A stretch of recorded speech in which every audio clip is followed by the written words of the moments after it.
YG เปลี่ยนไปหรือเพราะโดนตรวจเข้มเลยให้ครบแบบไม่ต้องสุ่มเปิดให้ดูหมดทุกส่วนไปเลยถูกใจแฟนคลับสุดๆหลายคนบอกไม่คุ้นเลยนะเนี่ยเพื่อนๆเคยซื้ออัลบั้มของศิลปินวงไหนกันมาบ้างไหมเคยประสบปัญหาไม่ได้การ์ดเมนตัวเองบ้างหรือเปล่าเคยต้องไปหาแลกการ์ดกับคนอื่นเพื่อที่จะให้ได้การ์ดเมมเบอร์ที่ตัวเองชอบกันไหมหรือว่าเคยต้องซื้ออัลบั้มเยอะๆมาเพื่อสุ่มการ์ดข้างในอัลบั้มกันหรือเปล่าเรื่องนี้เนี่ยเป็นปัญหาที่ติ่งเกาหลีมักจะเจออยู่ตลอดมาเป็นเวลานานหลายปีแล้วนะคะเพราะส่วนใหญ่เวลาที่เขาขายอัลบั้มค่ายที่เกาหลีเนี่ยก็มักจะใส่การ์ดเดี่ยวของแต่ละเมมเบอร์เอาไว้ในอัลบั้มแต่ว่าจะให้ไม่ครบทุกเมมเบอร์นะต้องสุ่มเอาทำให้บางคนเนี่ยต้องซื้ออัลบั้มมาหลายๆอัลบั้มเพื่อมาสุ่มการ์ดที่ตัวเองอยากได้ทั้งที่ในความเป็นจริงเนี่ยเขาอาจจะต้องการแค่อัลบั้มเดียวเท่านั้นเองและมันก็ทำให้เกิดการทิ้งอัลบั้มที่แกะเอาการ์ดออกไปแล้วเป็นจำนวนมากเลยทำให้เราเห็นกองอัลบั้มนะคะที่ถูกทิ้งตามพื้นอยู่เรื่อยๆเห็นที่ไรก็อดเสียดายแล้วก็อดมองไม่ได้นะคะว่ามันเป็นการสร้างขยะโดยใช่เหตุจริงๆนะซึ่งทางรัฐบาลเกาหลีก็ดูเหมือนว่าจะรับทราบปัญหานี้ก็เลยเริ่มมีการตรวจสอบเรื่องนี้ตั้งแต่เมื่อปีที่แล้วแล้วก็มีข่าวออกมาประมาณช่วงเดือน8นะคะพาดหัวข่าวว่าข้อกล่าวหาขายพ่วงโฟโตการ์ดไอดอลคณะกรรมาธิการการค้าโดยธรรมตรวจสอบภาคสนาม TSM JYP และ YG เนื้อข่าวเนี่ยก็เล่าว่าคณะกรรมาธิการการค้าโดยธรรมเริ่มการตรวจสอบภาคสนามเกี่ยวกับข้อกล่าวหาการขายพ่วงโฟโตการ์ดที่รวมอยู่ในอัลบั้มของค่ายบันเทิงรายใหญ่มีเสียงวิพากษ์วิจารณ์ว่าค่ายบันเทิงผลิตโฟโตการ์ดหลายประเภทมากเกินไปและใช้ความรักของแฟนๆเป็นกลยุทธ์ทางการตลาดที่มีลักษณะเหมือนการพนันตามรายงานของวงการบันเทิงเมื่อวันที่ 2 กุมภาพันธ์คณะกรรมาธิการการค้าโดยธรรมได้ดำเนินการตรวจสอบภาคสนาม TYG Entertainment ก่อนหน้านี้เมื่อวันที่ 31 มกราคมก็ได้เริ่มตรวจสอบที่ SM Entertainment และเมื่อวันที่ 1 กุมภาพันธ์ได้ตรวจสอบที่ JYP Entertainment การตรวจสอบนี้เกิดขึ้นเนื่องจากมีจำนวนคำร้องเรียนจากผู้บริโภคที่มีจำนวนมากขึ้นเกี่ยวกับโฟโตการ์ดของค่ายบันเทิงรายใหญ่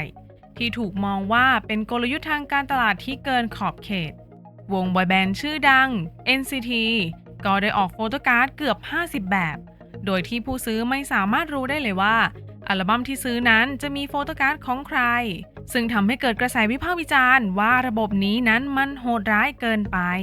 ราคาของอัลบั้มโดยทั่วไปจะอยู่ที่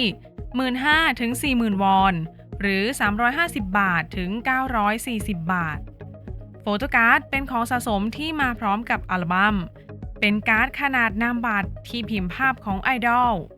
ในบางกรณีเป็นรูปที่ไม่เคยเปิดเผยทางออนไลน์มาก่อนหรืออาจเป็นภาพเซลฟี่ของศิลปินและอาจมีลายเซ็นของศิลปินอยู่ด้วยแฟนๆมักจะซื้ออัลบั้มจำนวนมากเพื่อให้ได้โฟโตการ์ดของเมมเบอร์ที่ต้องการซึ่งพฤติกรรมนี้เรียกว่าอัลบั้มกังหรือการซื้ออัลบั้มจำนวนมากแบบสุ่มบางคนยังนำโฟโตการ์ดไปขายต่อในแพลตฟอร์มออนไลน์เช่น Twitter และตลาดมือสองอย่างจังเควนมาร์เก็ตโดยราคาของโฟโตการ์ดนั้นแตกต่างกันมากและโฟโตการ์ดที่หายากก็จะมีราคาที่สูงขึ้นในหมู่แฟนคลับระดับฮาร์ดคอร์การซื้ออัลบั้มจำนวนหลายสิบถึงหลายร้อยแผ่นเพื่อให้ได้โฟโตการ์ดที่ต้องการเป็นกฎทั่วไปในขณะเดียวกันการสอบสวนของคณะกรรมาธิการการค้าโดยธรรมเกี่ยวกับค่ายบันเทิงก็ยังดำเนินต่อไปเมื่อช่วงเดือนมกราคมคณะกรรมาธิการก็ได้ตรวจสอบค่ายบันเทิงรายใหญ่อย่าง HYBE SM และ YG เกี่ยวกับการละเมิดกฎหมายการจ้างงานโดยใช้สัญญาปากเปล่าและข้อบังคับที่ไม่เป็นธรรมกับบริษัทผู้ผลิตอัลบั้มและสินค้าแฟนคลับนอกจากนี้คณะกรรมาธิการยังตรวจสอบประเด็นเกี่ยวกับสัญญาที่ไม่เป็นธรรมระหว่างศิลปินและค่ายต้นสังกัดเจ้าหน้าที่ของคณะกรรมาธิการการค้าโดยธรรมกล่าวว่าเราไม่สามารถให้รายละเอียดเกี่ยวกับเนื้อหาของคดีหรือความคืบหน้าของการสืบสวนสอบสวนได้ข่าวก็ออกมาประมาณนี้นะคะก็เป็นข่าวตั้งแต่ปี 2024 แล้วนะตอนนี้ก็ยังไม่แน่ใจว่าจะเกิดการเปลี่ยนแปลงอะไรไหมแต่ละค่ายจะมีมูฟเมนต์ยังไงต่อไป โดยเฉพาะชาวติ่งตึกดำอย่างเราที่ก็คาดหวังว่าอยากจะได้อะไรที่มันดีขึ้นอยากให้เกิดการเปลี่ยนแปลงที่ดีเพื่อตัวเราและศิลปินที่เรารักด้วยนะและล่าสุดสิ่งที่เราคาดหวังไว้มันก็เริ่มเกิดขึ้นแล้วนะคะเพราะในการพรีอัลบั้ม Pleasure ของ Treasure ที่มีกำหนดขายจริงพร้อมกับปล่อยเพลงในวันที่ 7 มีนาคมนี้นั้นได้มีการทำกราฟิกการเปิดอัลบั้มให้ดูกันไปเลยว่าข้างในมีอะไรบ้างหน้าตาเป็นยังไงแบบครบทุกชิ้น